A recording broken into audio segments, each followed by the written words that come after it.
La poupée d'Elisa, chapitre 3, celle qui voulait vivre.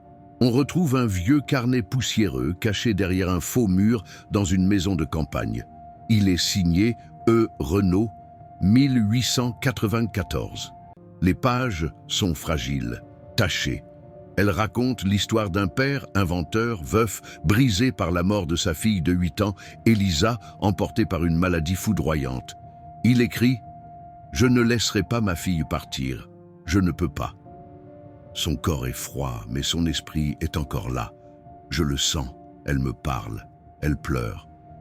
Ce père, bricoleur de génie, crée alors une poupée en porcelaine, sculptée à l'image de sa fille. Même regard, même robe, même boucle de cheveux, réelle. Mais il va plus loin. Il consulte un homme de passage, un certain docteur Itzhak, spécialiste en sciences occultes. Ce dernier lui remet un rituel interdit, une transposition d'âme. Donnez-lui un visage, un nom, et elle ne vous quittera jamais. Les pages suivantes sont maculées d'encre et de griffures. On sent la folie monter. Elle m'a parlé, vraiment. Ses yeux m'ont suivi. Elle voulait jouer encore et encore. Mais elle ne voulait plus dormir. Elle devient capricieuse, jalouse, violente. Elle a dit qu'elle voulait d'autres amis, des vrais, qui restent avec elle pour toujours. Le carnet s'arrête brutalement. Mais à côté, on retrouve une photo ancienne, en noir et blanc. Un groupe d'enfants, debout, figés.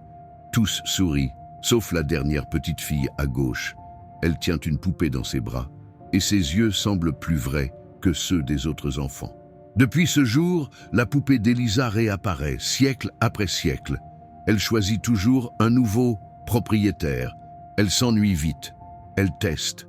Elle observe. Et quand elle trouve quelqu'un de mieux, elle prend sa place.